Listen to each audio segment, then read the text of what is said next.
Meus amigos, advogados, advogadas, estudantes de direito, todos que me seguem por este canal, super prazer falar com vocês. E esse vídeo de hoje eu pensei muito sobre fazer ou não fazer, porque geralmente retrospectivas jurídicas são bem menos felizes do que canais aqui no YouTube que fazem músicas contando a história do ano, ou trends que dizem como eu posso ser triste se em 2024 e conta só história bonita, e a gente sabe muito bem que a vida nos escritórios não é sempre assim. Mas eu pensei bastante em compartilhar isso com vocês, porque afinal de contas nós estamos fazendo o planejamento de 2025 e a gente pode tirar algumas lições desse ano. E daí eu queria evidentemente compartilhar com vocês qual é a visão que a gente teve para o ano, né? Lá quando a gente estava fazendo o nosso planejamento, quais foram as nossas grandes vitórias, né? E também as coisas que não saíram como planejado. Então, só para poder explicar para vocês, na hora de construir as nossas metas, evidentemente que em cada ano a gente cria e delimita para o escritório quais são as nossas prioridades. Evidentemente que para todo negócio aumentar a receita e aumentar lucro principalmente, ter um pouco mais de margem é prioridade, mas não é disso especificamente que eu quero falar. Então, separei aqui algumas conquistas nossas e algumas metas, umas que foram cumpridas, outras não, para vocês terem a ideia como vocês podem definir essas prioridades também, fazer esses desenhos daquilo que vocês querem para 2025. Lá no início do ano, a gente colocou como meta o nosso interesse, ou que nós iríamos correr atrás de buscar reconhecimentos individuais ou coletivos para o escritório. E a gente, nesse ponto, conseguiu ter bastante êxito. Então, lá para o mês de julho, se não me engano, nós recebemos a grata notícia que o escritório foi considerado o melhor escritório do ano pelo G7. O G7 é um grupo aqui em Uberlândia formado por organizações de classe, então Sindicato dos Produtores Rurais, a CIUB, CDL, Ordem dos Advogados do Brasil, várias instituições que são formadores de opinião, fazem um evento e indicam os principais profissionais e as principais empresas da cidade no ano, e a gente teve esse reconhecimento coletivo que particularmente para mim foi muito bacana, né? Porque, enfim, a gente tem trabalhado por muitos anos a fio e tem performado muito bem, né? Tá certo que a gente é um escritório um pouco que trabalha mais nos bastidores, né? Eu entendo que tem colegas advogados, apesar do YouTube, mas eu entendo que tem colegas advogados que gostam mais, né, de exposição, e a gente entende que até pelo estilo do nosso trabalho, a parte jurídica em si precisa ficar um pouco mais na cozinha. Então, é um trabalho um pouco mais técnico, mais minucioso, e é por essa linha que a gente segue.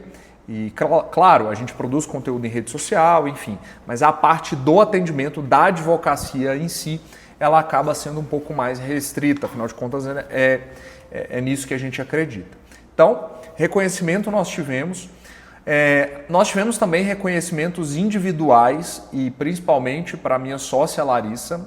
Ela foi nomeada como embaixadora de Minas Gerais, uma só embaixadora para o estado inteiro, da Associação Brasileira de Startups. Como vocês podem ou provavelmente possam saber, o escritório tem uma atuação muito forte em empresas de base tecnológica, e a Larissa foi nomeada, embaixadora de Minas na Associação Brasileira de Startups.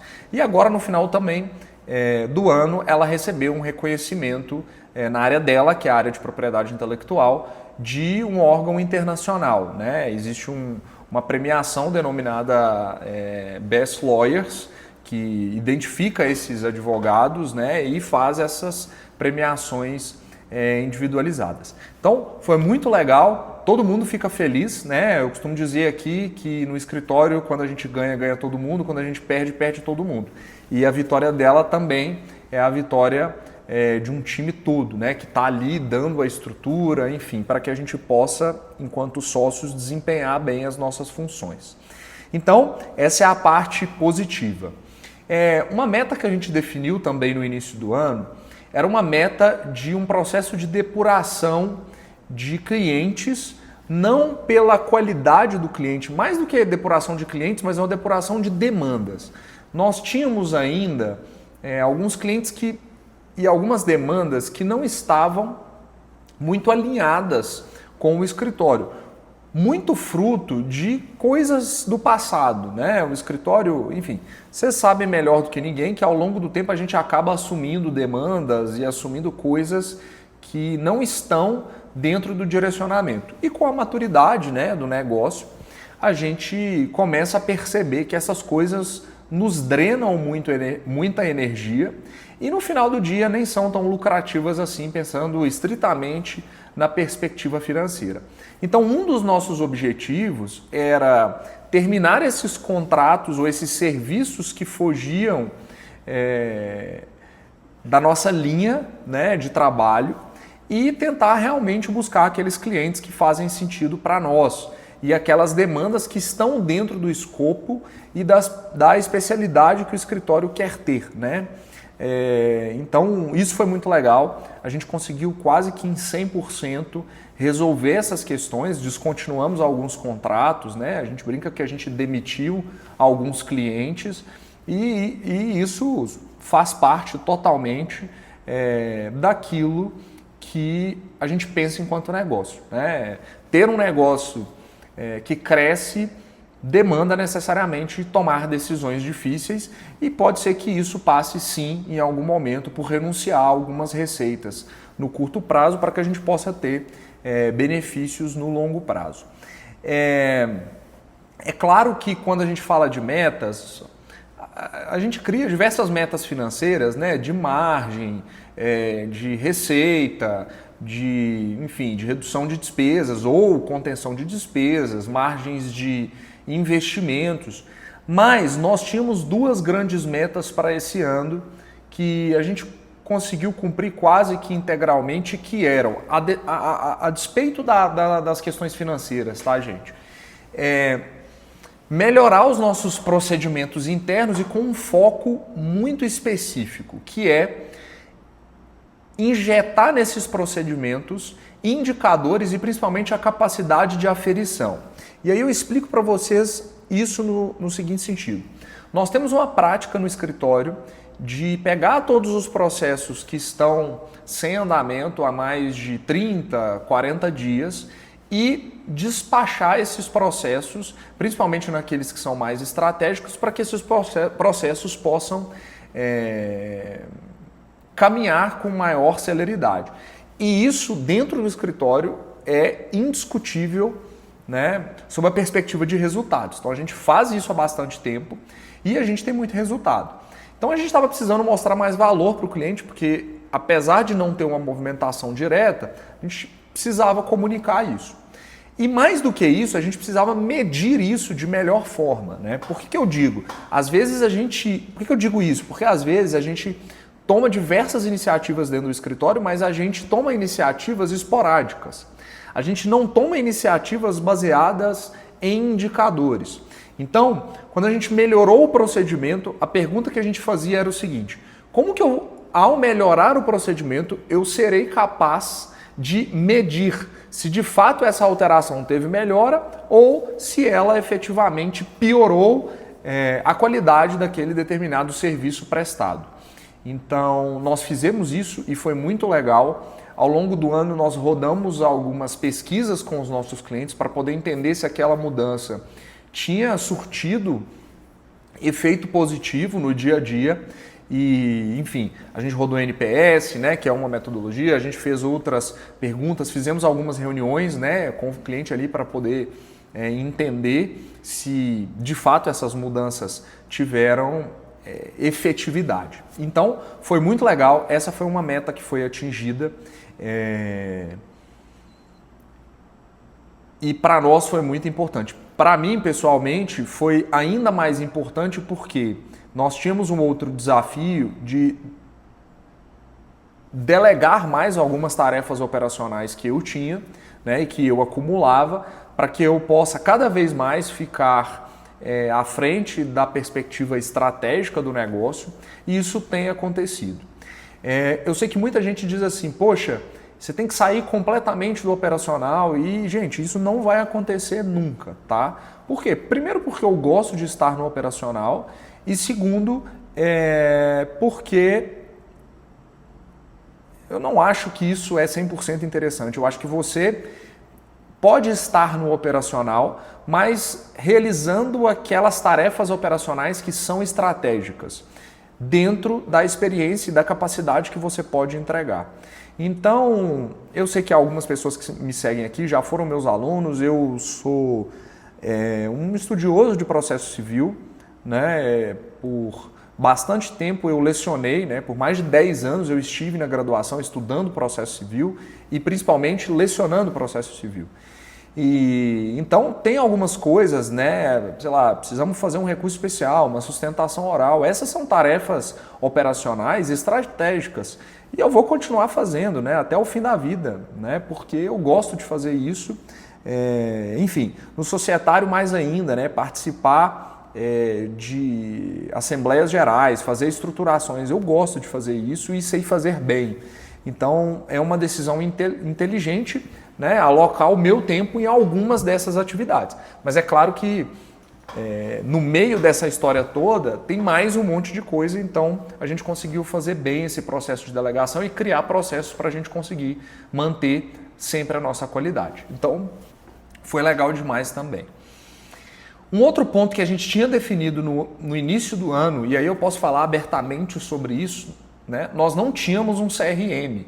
Né? Eu sei que grande parte dos advogados não tem um CRM e a gente sentia que a gente precisava melhorar nosso funil de vendas.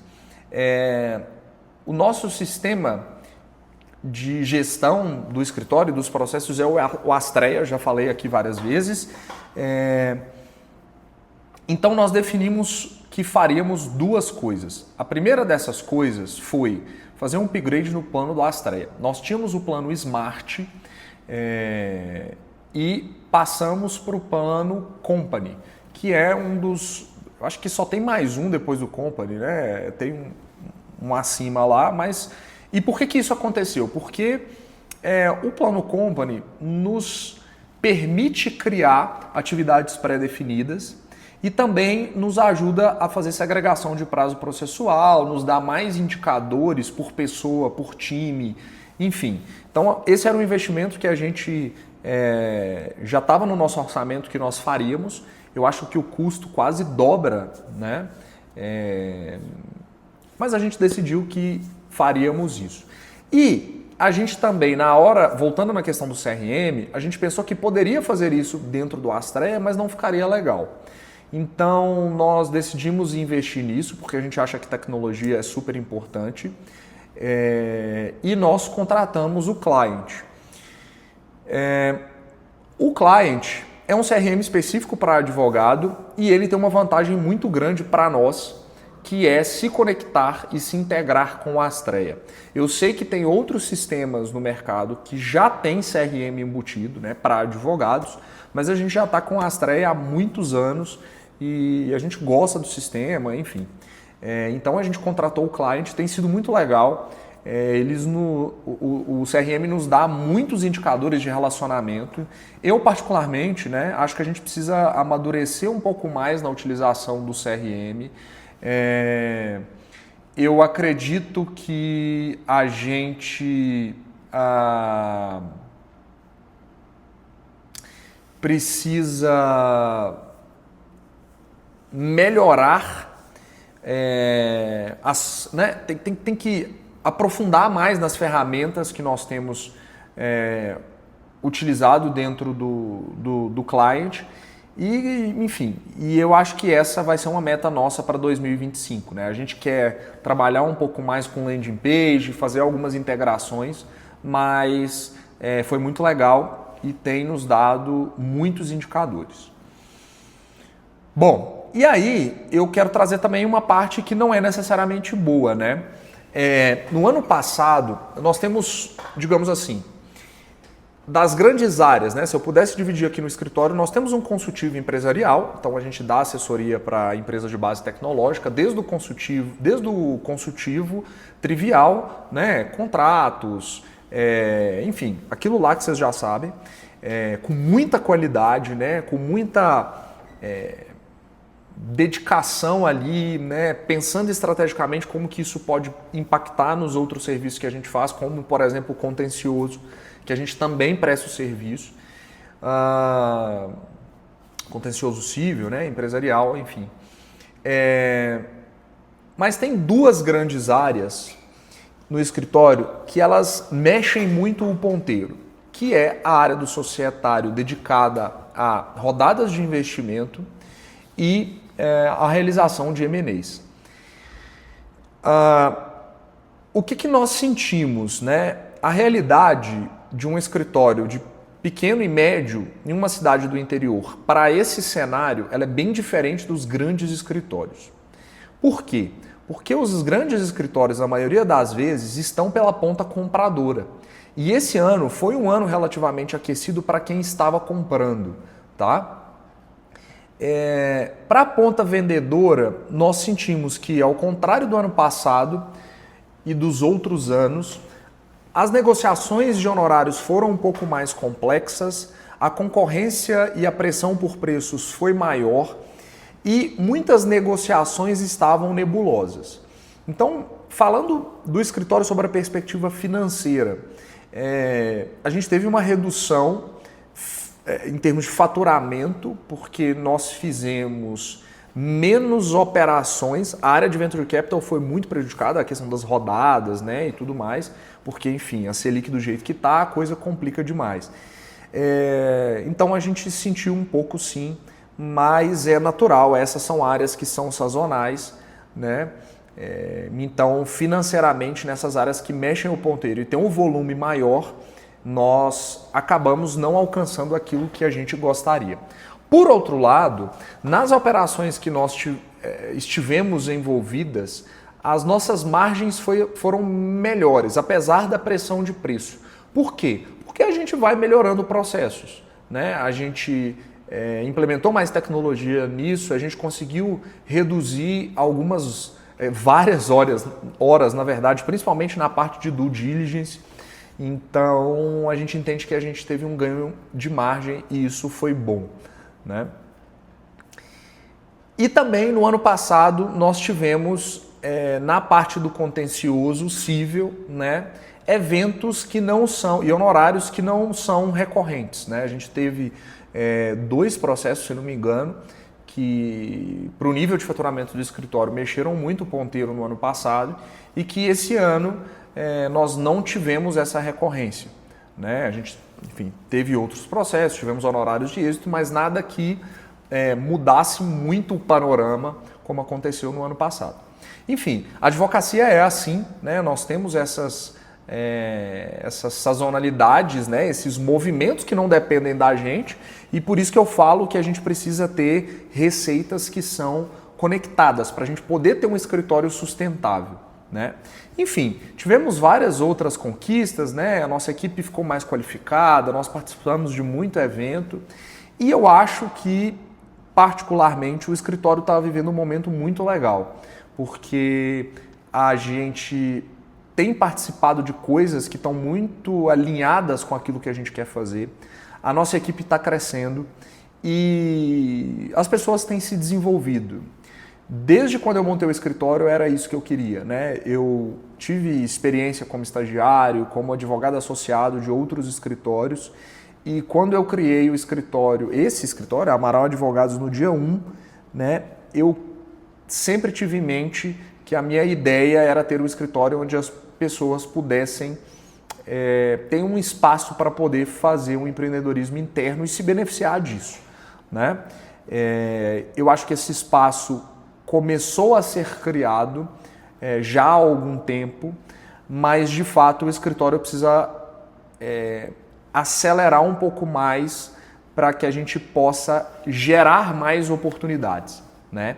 E eu acho que a gente está num momento muito legal, de novo, está super organizado, a gente criou muitos procedimentos. Eu sei que 99% das pessoas que me seguem por aqui são advogados, né? E é muito importante, gente, que nós tenhamos um plano de voo para a gente poder chegar aonde a gente quer, tanto em termos de estrutura quanto em termos financeiros, enfim.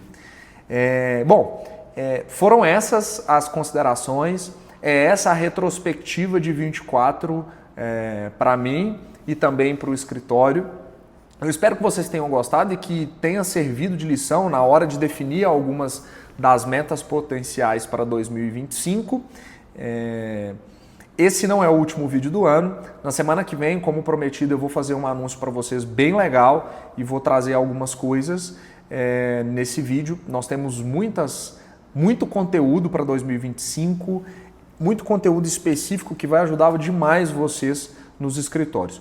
Então, fiquem ligados para a próxima semana e não se esqueçam de se inscrever, de deixar o seu curtir e de deixar também os seus comentários a respeito de cada um dos vídeos que a gente produz por aqui. Se a gente não se vê mais, boas festas, que vocês tenham um 2025 com muita prosperidade, com muita saúde, que vocês possam, não só através da profissão, mas também da vida de vocês, serem capazes de impactar na vida de outras pessoas, né? Grande abraço e até a próxima.